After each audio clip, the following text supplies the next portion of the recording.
Ketika suara rakyat dibungkam, satu nama bangkit membawa harapan. Kolopaking bukan sekadar bangsawan, tapi api kecil yang membakar ketakutan menjadi keberanian. Halo sahabat cerita sejarah. Selamat datang di Petok Legenda Nusantara. Tempat kisah-kisah Nusantara dihidupkan kembali dengan rasa, emosi, dan nilai perjuangan. Sebelum masuk ke kisah luar biasa tentang Kolopaking, tokoh gagah dari Banyumas yang berani menantang kolonial Belanda, jangan lupa subscribe, aktifkan loncengnya, dan bantu channel ini terus tumbuh agar kita bisa menghadirkan lebih banyak cerita bersejarah yang menyentuh hati. Di suatu pagi yang masih dibalut kabut tipis di tanah Banyumas, suara kokok ayam bersahutan mengisi udara. Desa itu tampak tenang, seperti tak ada sesuatu yang salah di balik harmoni alamnya. Namun di balik ketenangan itu, rakyat Banyumas sedang menahan perih yang tak terlihat, pajak yang semakin mencekik, kerja paksa yang tak berkesudahan, dan perlakuan kasar dari kolonial Belanda yang semakin hari semakin mempersempit ruang hidup mereka. Di tengah suasana tertekan itu, seorang bangsawan muda bernama Kolopaking berjalan menyusuri pematang sawah. Bajunya sederhana, tapi matanya menyimpan bara yang sulit dipadamkan. Hari itu ia melihat seorang petani tua, Mbah Suta, dipaksa menyerahkan hasil panennya oleh serdadu Belanda. "Ampun, Tuan, keluarga saya butuh beras ini," suara Mbah Suta bergetar. Serdadu itu menatapnya dengan dingin sambil menendang karung beras itu. "Aturan tetap aturan. Kau bayar, atau kau keluar dari tanah ini." Kolopaking yang menyaksikan dari kejauhan mengepalkan tangan. Ada ledakan kecil di dadanya, bukan sekadar marah, tapi rasa sakit melihat tanah kelahirannya diinjak-injak. Ia berjalan mendekat dan berkata dengan nada tegas, "Biarkan beliau membawa pulang sebagian. Aturan tetap aturan, tapi manusia juga punya hati." Serdadu itu memandang Kolopaking dengan tatapan meremehkan, namun ia tahu siapa yang berdiri di hadapannya.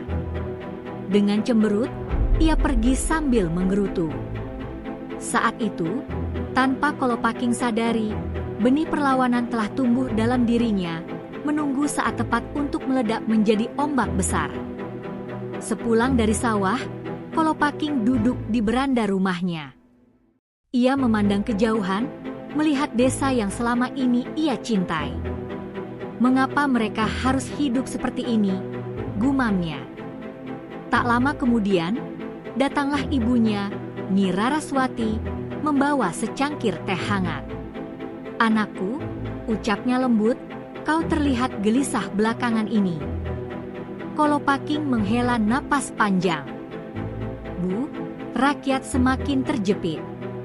Belanda memperlakukan mereka seperti tak punya jiwa. Aku tidak bisa terus melihatnya." Ibunya duduk di sebelahnya, menatap Kolopaking dengan mata penuh kekhawatiran sekaligus kebanggaan. "Kolopaking, menjadi bangsawan bukan hanya tentang darah yang mengalir di tubuhmu, tapi tentang keberanianmu melindungi mereka yang lemah. Tapi ingat, Belanda tidak akan tinggal diam jika kau menentang mereka." Kolopaking menggenggam cangkirnya erat-erat. "Aku tahu risikonya, Bu. Tapi diam berarti membiarkan kesengsaraan ini terus berlanjut." Nyi Raras mengusap pundaknya. "Kalau begitu, pikirkan langkahmu dengan hati-hati. Jangan terburu amarah." Di dalam hati Kolopaking, kalimat ibunya itu seperti dua sisi mata pisau, menenangkan, tapi juga menyadarkan bahwa jalan yang akan ia tempuh bukan jalan mudah. Cahaya senja masuk ke beranda, menyinari wajah Kolopaking yang kini dipenuhi tekad. Malam harinya, Kolopaking mengadakan pertemuan kecil dengan beberapa tokoh desa. Mereka duduk melingkar dengan lampu minyak kecil sebagai penerang. "Kolopaking, apa benar kau ingin bergerak melawan Belanda?" tanya Kiai Mulyadi, seorang pemuka agama yang dihormati. Kolopaking mengangguk mantap. "Aku tidak ingin perang terbuka. Tapi kita harus menyatukan rakyat, memberikan mereka keberanian untuk menolak ketidakadilan. Seorang pemuda bernama Jatmiko, yang terkenal berani, maju sedikit ke depan. Aku ikut, Endoro. Sudah lama aku ingin membalas perlakuan mereka. Mereka mengambil kakakku untuk kerja paksa, dan sampai hari ini ia tidak kembali. Suaranya bergetar menahan emosi. Kolopaking menatap Jatmiko dengan empati. Aku mengerti. Tapi perlawanan bukan tentang balas dendam. Ini tentang menegakkan martabat. Kiai Mulyadi mengelus jenggotnya, lalu berkata, perlawanan yang berawal dari hati yang bersih akan mendapat berkah. Tapi ingat, Kolopaking, langkah ini penuh bahaya. Kolopaking menjawab, aku sudah siap, Kiai. Jika bukan kita, siapa lagi? Malam itu, lewat percakapan yang sederhana namun penuh makna, lahirlah sebuah tekad bersama, menanam keberanian di dada rakyat Banyumas. Sejak malam itu, Kolopaking mulai turun langsung ke desa-desa. Ia menyamar sebagai rakyat biasa agar tidak menimbulkan kecurigaan. Di sebuah balai bambu, ia berbicara pada para petani yang berkumpul. Saudara-saudara, katanya dengan suara pelan tapi tegas, Belanda menguasai tanah kita karena mereka percaya kita takut. Tapi ketakutan hanya akan membuat mereka semakin kuat. Seorang ibu muda di belakang berdiri sambil menggendong anak. Endoro, kalau kami melawan, keluarga kami bisa diburu. Kami hanya ingin hidup tenang. Kolopaking tersenyum lembut. Saya tidak meminta kalian mengangkat senjata. Saya hanya meminta kalian berkata tidak ketika mereka meminta melebihi batas. Saya ingin kalian tahu bahwa kalian tidak sendirian. Seorang bapak tua mengangguk kecil. Kalau Kolopaking di pihak kami, mungkin kami bisa mencoba berdiri sedikit lebih tegak. Kata-kata itu menyusup ke hati Kolopaking. Ia sadar bahwa rakyat tidak butuh pahlawan sempurna. Mereka hanya butuh seseorang yang membuat mereka percaya lagi pada diri sendiri. Malam itu, obor kecil harapan mulai menyala di hati mereka. Namun kabar pergerakan Kolopaking segera tercium oleh Belanda. Di kantor administrasi kolonial, seorang perwira Belanda bernama Van Doorn menggebrak meja. Bangsa pribumi ini mulai besar kepala. Siapa Kolopaking itu? Mengapa ia mulai membuat rakyat berani menolak? Seorang bawahan menjawab gugup. Dia bangsawan lokal, Tuan. Rakyat menghormatinya. Van Doorn memicingkan mata. Wajahnya kemerahan menahan amarah.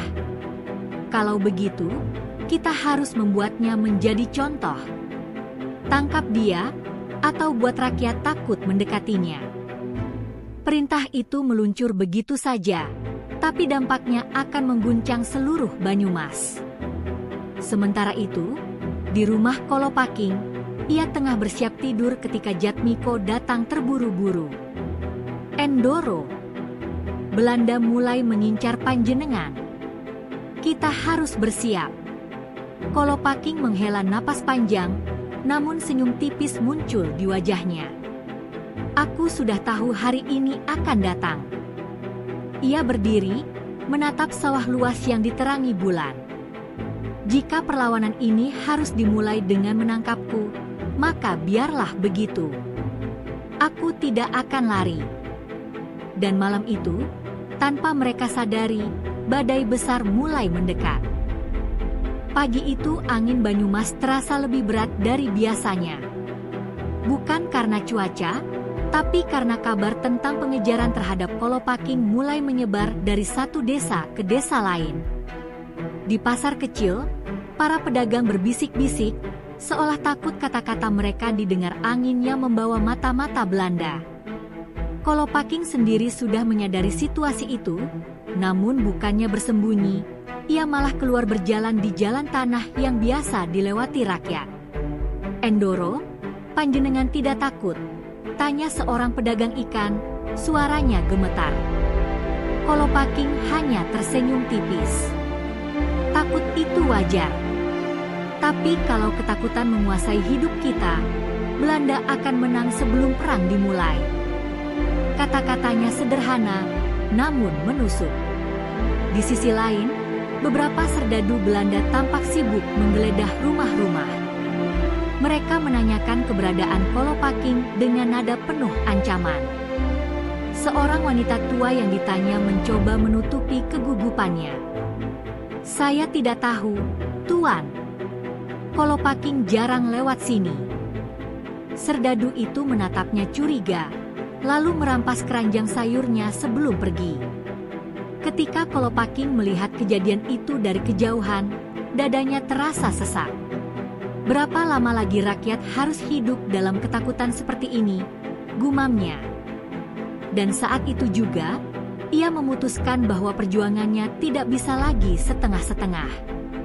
Malamnya, Kolopaking mengumpulkan kelompok inti perlawanan di sebuah lumbung tua jauh dari permukiman. Lampu minyak redup, suara jangkrik memenuhi malam, dan udara membawa rasa tegang yang tak bisa disembunyikan. Jatmiko membuka percakapan. "Endoro, Belanda sudah tahu gerakan kita. Kalau kita tak bergerak sekarang, mereka akan menangkap panjenengan." Kolopaking menatap semua yang hadir satu persatu. Ada wajah takut, tetapi juga wajah yang penuh tekad. "Aku tidak ingin kalian mempertaruhkan nyawa untuk sekadar menyembunyikanku," katanya tenang. "Tapi aku ingin kita mulai bergerak lebih teratur. Kita lawan bukan dengan perang terbuka, tapi dengan membuat rakyat berdiri. Tanpa mereka, Belanda tidak ada apa-apanya." Seorang pria bernama Wira, yang biasanya paling pendiam, angkat bicara. "Kalau rakyat kita satukan, Banyumas tidak akan mudah mereka kuasai." Kolopaking tersenyum, merasa harapan kecil itu tumbuh lagi.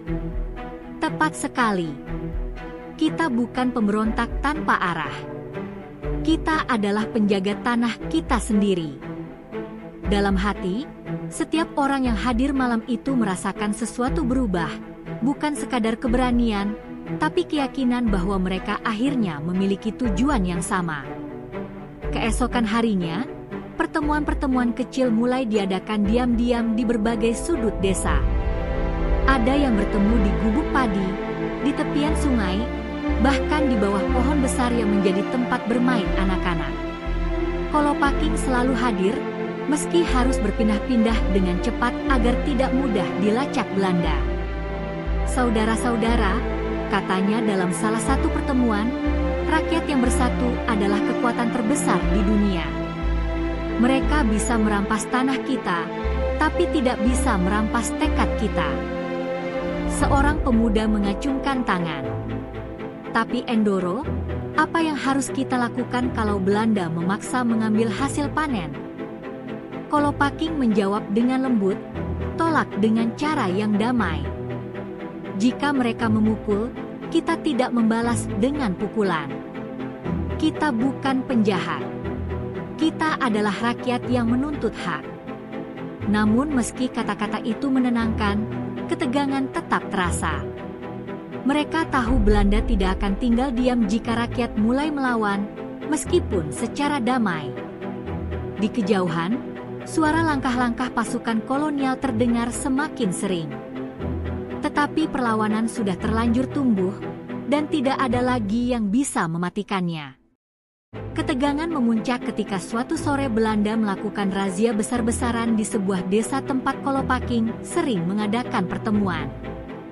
Van Doorn, dengan wajah keras penuh arogansi, memimpin langsung operasi itu.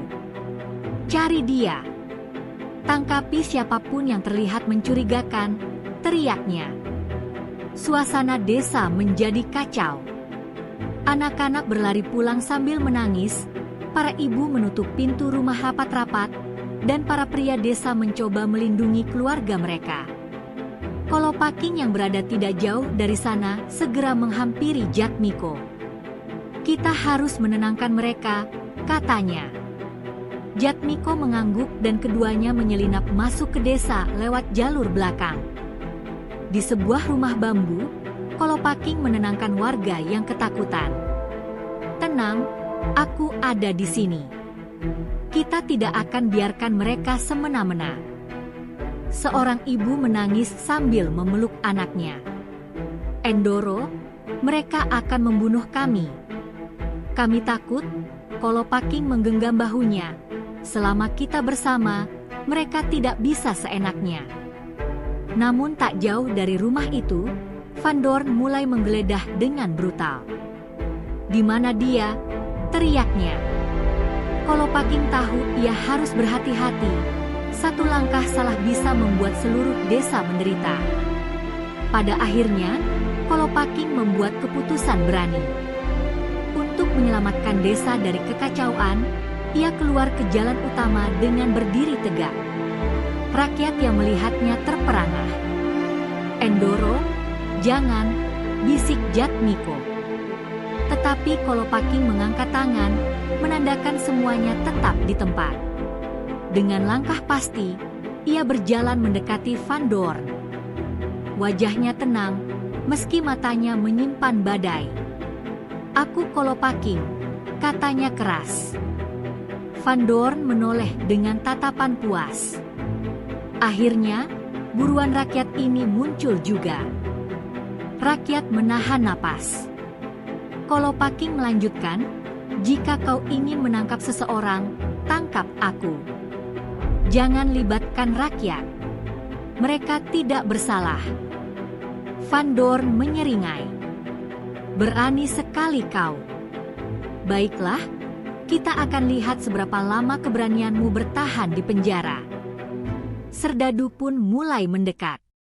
Namun sebelum mereka menyentuhnya, suara rakyat menggema dari belakang.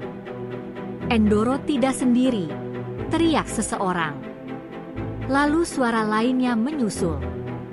Ratusan rakyat keluar dari persembunyian, berdiri bersama Kolopaking. Van Doorn terkejut. Ia tak menyangka rakyat Banyumas begitu solid. Kolopaking menatap rakyatnya dengan haru. "Ini baru permulaan," katanya dalam hati. "Perlawanan yang sesungguhnya baru dimulai." Setelah kejadian di desa itu, kabar tentang keberanian rakyat Banyumas berdiri bersama Kolopaking menyebar seperti angin kencang. Dari sawah ke sawah, dari warung ke warung, dari mulut ke mulut, nama Kolopaking bukan lagi sekadar seorang bangsawan, melainkan simbol perlawanan. Di malam yang remang, Kolopaking berkumpul bersama para tokoh desa di sebuah pondok bambu. Lampu minyak bergetar tertiup angin, menciptakan bayangan yang bergerak-gerak di dinding. "Endoro, hari itu rakyat bangkit bukan hanya karena panjenengan," kata Kiai Mulia di pelan. "Tapi karena mereka sudah terlalu lama menderita." Kolopaking menatap lantai tanah. "Aku tahu, Kiai. Dan semakin kulihat, semakin aku sadar, kita benar-benar harus melanjutkan ini." Jatmiko mencondongkan badan, suaranya tegas. Belanda terkejut waktu melihat rakyat bersatu. Mereka tidak akan tinggal diam. Mereka pasti akan menyerang balik. Kolopaking mengangguk pelan. "Ya, tapi sekarang kita tidak bisa mundur. Rakyat sudah menaruh harapan pada kita." Saat itu, semua orang merasakan satu hal yang sama. Api perlawanan ini tidak bisa lagi dipadamkan. Keesokan harinya, pergerakan diam-diam semakin masif. Kolopaking mengatur tim-tim kecil untuk memberikan semangat kepada rakyat, mengatur jalur aman, dan menyusun strategi bertahan jika Belanda mulai bertindak lebih keras. Suatu siang, Kolopaking mengunjungi sebuah desa yang paling terpencil, di mana banyak korban kerja paksa tinggal. Seorang lelaki tua mendatanginya sambil tertatih. "Endoro, apakah benar rakyat akan melawan bersama?" tanyanya, suaranya bergetar antara harapan dan ketakutan. Kolopaking menatapnya lembut. Benar, Pak. Kita tidak lagi sendiri. Mendengar itu, lelaki tua itu meneteskan air mata. Anak saya diambil Belanda 5 tahun lalu. Saya tidak tahu apakah dia masih hidup. Kolopaking menggenggam tangannya erat-erat. Kita tidak tahu apa yang menunggu kita di depan. Tapi yang pasti, kita akan berhenti menjadi korban. Di sekeliling mereka, para ibu, anak-anak, dan orang-orang yang selama ini hidup dalam tekanan mulai berdiri lebih tegak, seolah kata-kata Kolopaking memberi mereka tulang baru. Rakyat Banyumas perlahan, tapi pasti, mulai berubah dari takut menjadi berani. Sementara itu, di markas kolonial, Van Dorn melaporkan perkembangan situasi kepada atasannya. Wajahnya muram, penuh amarah. Tuan, perlawanan rakyat semakin berkembang. Kolopaking bukan hanya membangkang, tapi dia memicu keberanian seluruh rakyat Banyumas. Atasannya, seorang pejabat Belanda bernama De Witte, mengangkat alis. Seorang bangsawan lokal menggerakkan rakyat? Itu sangat berbahaya. Van Dorn mengetukkan jarinya ke meja dengan gelisah. Kita harus bertindak tegas. Jika tidak, seluruh Banyumas mungkin akan melawan kita. De Witte berdiri dan berjalan perlahan ke arah jendela, melihat keluar seolah sedang menimbang sesuatu. Kalau begitu, kita harus memotong kepalanya. Van Dorn menelan ludah. Tuan maksud, Kolopaking harus dihabisi. De Witte menatapnya tajam. Bukan hanya dia. Siapapun yang mendukungnya harus merasakan hukuman. Kita tak boleh menunjukkan kelemahan. Saat itu juga, Van Dorn tahu, masa depan Banyumas akan segera dipenuhi darah. Dan ia bertekad menjadi tangan besi yang mengeksekusi perintah itu. Di sisi lain, Kolopaking dan orang-orang dekatnya sedang menyusun strategi baru.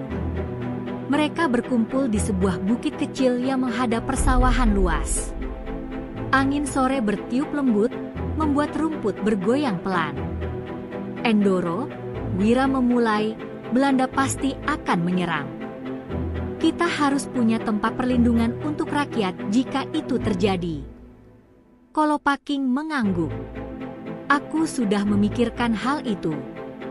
Kita buat jalur-jalur aman menuju hutan. Anak-anak dan para ibu harus berada di sana ketika keadaan memanas. Jatmiko menghela napas panjang. Kalau Belanda datang dengan kekuatan besar, kita tidak mungkin menang dalam perang terbuka. Kolopaking menatapnya dengan mata penuh keyakinan. Aku tidak ingin perang terbuka. Perlawanan kita adalah melindungi rakyat, bukan mencari peperangan. Kalau kita bisa bertahan, membuat mereka kelelahan dan kehabisan sumber daya, itu sudah cukup. Semua yang berada di sana saling bertukar pandang. Strategi itu bukan tanpa risiko, tapi mereka tahu Kolopaking benar. Perjuangan bukan soal menang cepat, tapi soal bertahan lama. Selama rakyat tetap bersama kita, tambah Kolopaking, kita akan lebih kuat dari yang mereka pikirkan. Namun malam itu, rencana mereka mendapat ujian besar. Saat Kolopaking kembali ke rumah ibunya, ia menemukan Nyi Raraswati duduk di beranda dengan wajah pucat. Kolopaking, ada kabar buruk. Suaranya bergetar. Kolopaking segera mendekat. Ada apa, Bu? Ibunya menggenggam tangan Kolopaking erat-erat, seolah takut kehangatan itu hilang. Belanda menangkap beberapa pemuda di desa sebelah. Mereka menginterogasi dan menyiksa, mencari panjenengan. Kolopaking terdiam. Dadanya terasa seperti dihantam batu besar. Berapa banyak yang ditangkap? 6 orang, jawab ibunya lirih. Dan mereka bilang, jika Kolopaking tidak menyerahkan diri, akan ada lebih banyak lagi. Kolopaking memandang ke kejauhan, mata berkaca-kaca. Aku tidak bisa membiarkan rakyat menderita karena aku. Air mata ibunya mulai jatuh. Nak, jangan katakan kau ingin menyerahkan diri. Kolopaking menutup mata, menghela napas panjang. Aku tidak tahu apa yang harus kulakukan, Bu. Tapi aku tahu satu hal, Belanda semakin kejam. Dan perlawanan ini harus terus berjalan, entah apapun risikonya. Di malam itu, di bawah cahaya bulan yang temaram, Kolopaking berdiri di antara dua pilihan paling menyakitkan dalam hidupnya. Pagi itu, Banyumas seperti kota yang kehilangan napas. Rakyat hidup dalam ketegangan yang tak terlihat, seolah setiap langkah bisa memicu bahaya. Kolopaking berdiri di pinggir hutan kecil yang menjadi tempat persembunyiannya sementara. Daun-daun basah oleh embun turun perlahan, menambah kesunyian yang terasa menekan. Jatmiko datang dengan napas terengah. Endoro. Belanda mulai bergerak lagi. Mereka membawa lebih banyak serdadu. Sepertinya mereka hendak menyisir seluruh desa. Kolopaking menatap Jatmiko dengan tatapan yang campuran antara marah dan lelah. Aku tahu mereka akan melakukan ini. Jatmiko menggertakkan gigi. Kalau panjenengan terus di sini, rakyat akan mati satu persatu. Van Doorn tidak peduli apakah mereka bersalah atau tidak. Kolopaking menatap tanah, lalu mendongak. Aku tidak boleh membiarkan rakyat menjadi korban atas namaku. Kita harus menyusun rencana untuk memindahkan mereka ke tempat yang aman. Jatmiko menghela napas panjang. Rakyat sudah siap bergerak, Endoro. Mereka percaya pada panjenengan. Kolopaking tersenyum tipis, senyum yang menyimpan beban besar. Dan karena itulah aku tidak boleh mengecewakan mereka.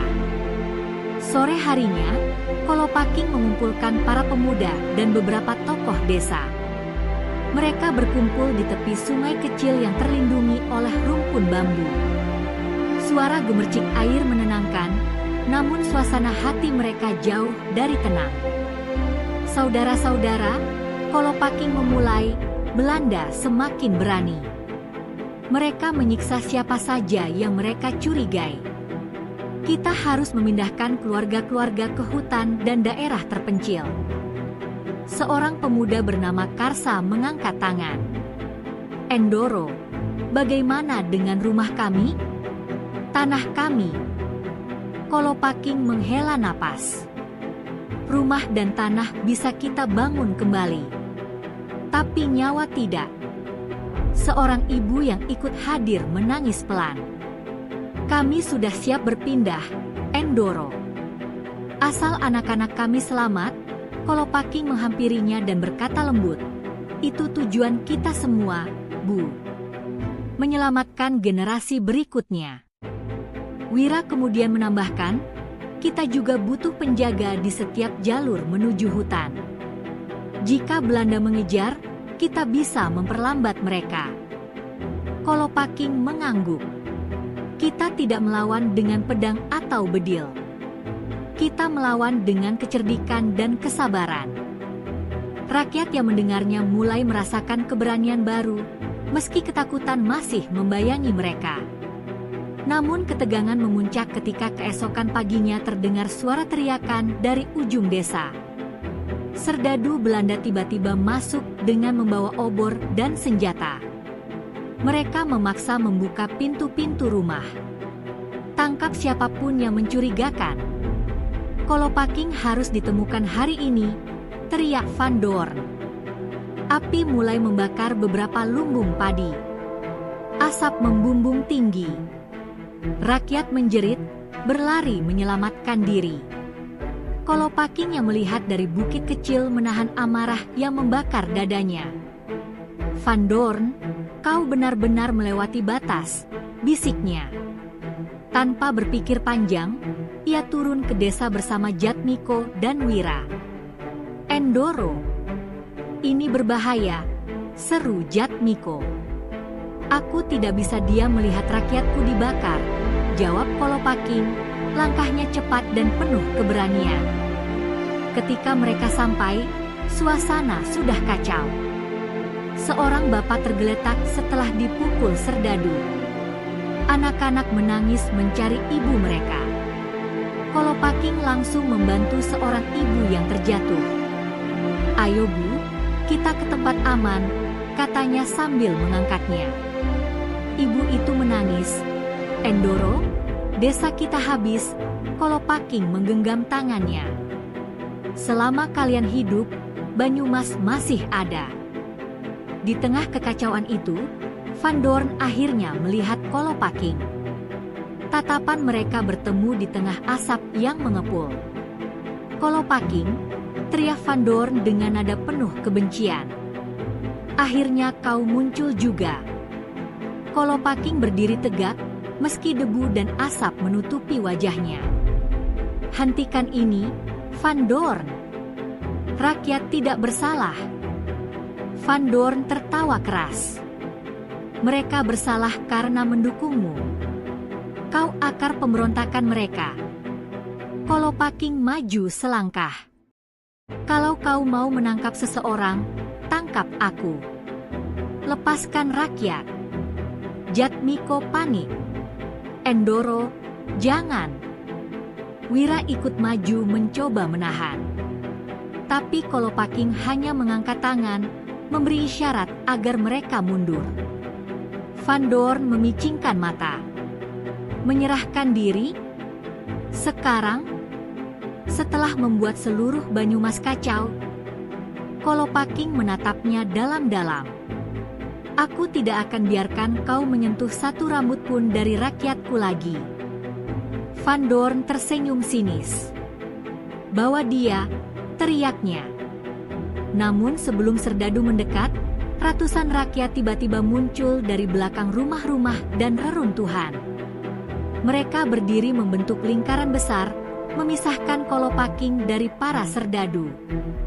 "Endoro tidak sendiri," teriak seseorang. Suara itu menggema. Rakyat maju, berdiri berlapis-lapis, menghadang langkah serdadu kolonial.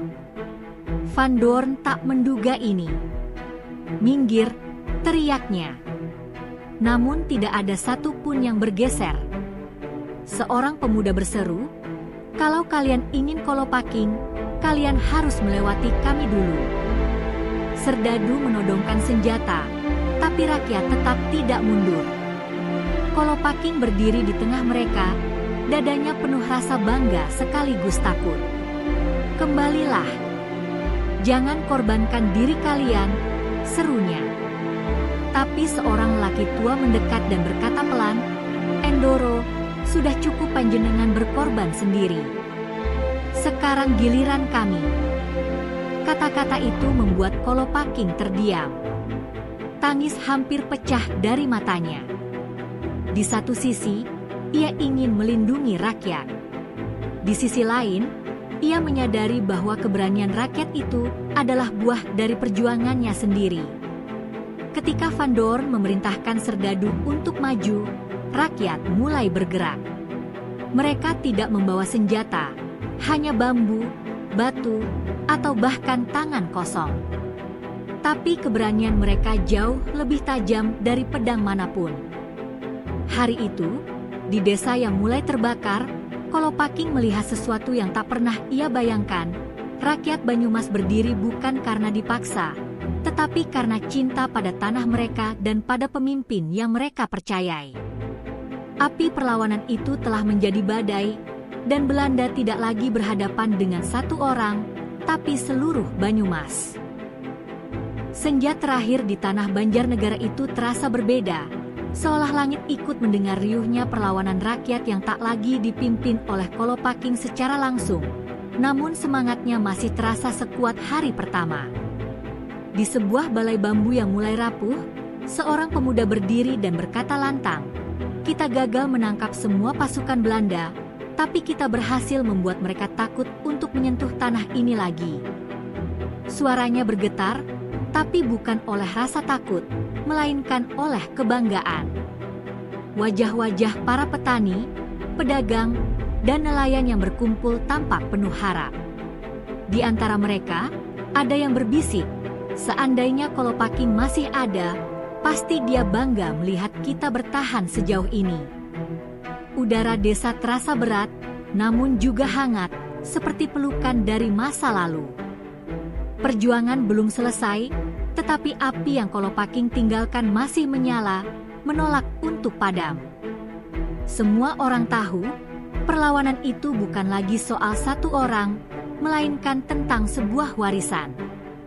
Di tepi Sungai Serayu yang mengalir tenang, seorang kakek bercerita kepada cucunya, "Dulu, di tempat inilah Kolopaking pernah berdiri.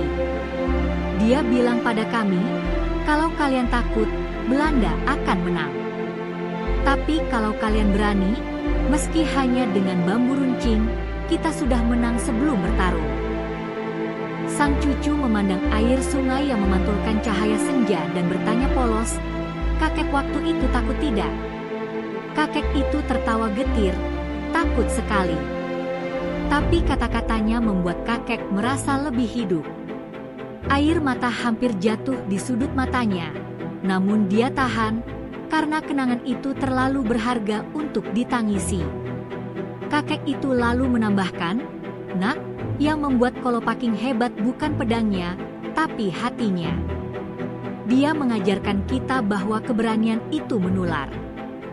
Dan di aliran sungai yang terus berjalan tanpa henti, warisan keberanian itu terus mengalir dari satu generasi ke generasi berikutnya. Sementara itu, di benteng kecil peninggalan Belanda yang kini terbengkalai, beberapa warga berkumpul untuk membersihkan puing-puingnya. Mereka tidak ingin benteng itu menjadi simbol penjajahan lagi, melainkan bukti bahwa rakyat pernah melawan habis-habisan. Salah satu warga menemukan ukiran di dinding tua itu.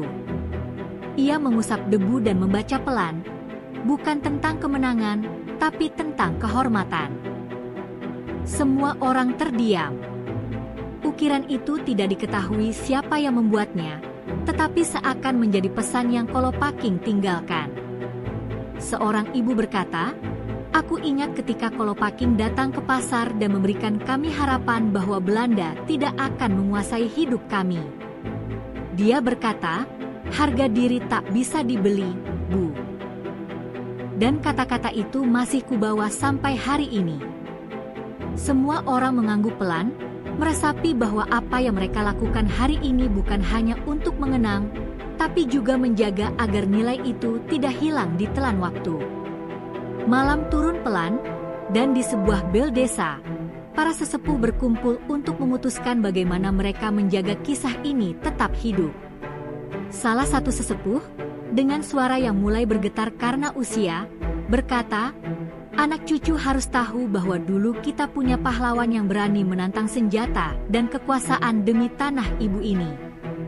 Seorang pemuda menimpali, "Kakek, apakah kita harus membuat tugu?" Sesepuh itu tersenyum lirih, "Tugu boleh, tapi kisahnya harus hidup di hati kalian. Tugu hanya batu. Hati kalian yang akan membuat Kolopaking tak pernah mati." Semua orang terdiam, merasakan kebijaksanaan itu perlahan meresap ke dalam dada masing-masing. Di luar bel, cahaya bulan seperti mempertegas pesan itu, bahwa perjuangan sejati adalah perjuangan yang diteruskan, bukan hanya dikenang. Di akhir malam itu, suara gamelan lirih mengalun dari kejauhan, menandai doa bersama untuk arwah Kolopaking dan para pejuang yang gugur. Seorang ibu berdiri di tengah warga dan berkata pelan, "Kolopaking memang sudah tiada, tapi keberaniannya tetap menemani kita. Ia hidup di antara cerita yang kita sampaikan, di antara langkah kaki yang tidak lagi takut pada penjajah." Udara malam terasa hangat meski angin berhembus kencang, seolah alam ikut mendengarkan harapan mereka. Seorang pemuda memejamkan mata dan berbisik, "Kolopaking, terima kasih sudah mengajarkan kami arti merdeka sebelum Indonesia merdeka." Dan sejak malam itu, kisah Kolopaking tidak lagi sekadar legenda, tetapi menjadi napas dalam kehidupan warga Banjarnegara, napas yang membuat mereka terus melangkah, berani, dan tidak tunduk pada siapapun. Dan itulah, bro, kisah tentang Kolopaking, seorang tokoh yang berani menantang kolonial Belanda demi harga diri, tanah kelahiran, dan martabat rakyatnya. Dari cerita ini, kita belajar bahwa keberanian bukan hanya tentang mengangkat senjata, tetapi juga tentang berdiri tegak meski dunia mencoba menundukkan kita. Kolopaking mungkin sudah lama tiada, tapi semangatnya masih hidup, masih bernafas. Di setiap jejak tanah Banjarnegara, di setiap sungai yang mengalir, dan di setiap keberanian kecil yang kita lakukan hari ini. Sebelum video ini berakhir, gue mau bilang, terima kasih sudah nonton hingga akhir. Kalau kalian suka cerita sejarah seperti ini dan ingin channel ini terus berkembang, jangan lupa untuk like videonya, subscribe ke channel ini, nyalain loncengnya biar nggak ketinggalan kisah-kisah selanjutnya. Sampai jumpa di cerita berikutnya. Tetap jaga sejarah, jaga budaya, dan jaga hati kalian. Gue pamit. Wassalamualaikum warahmatullahi wabarakatuh.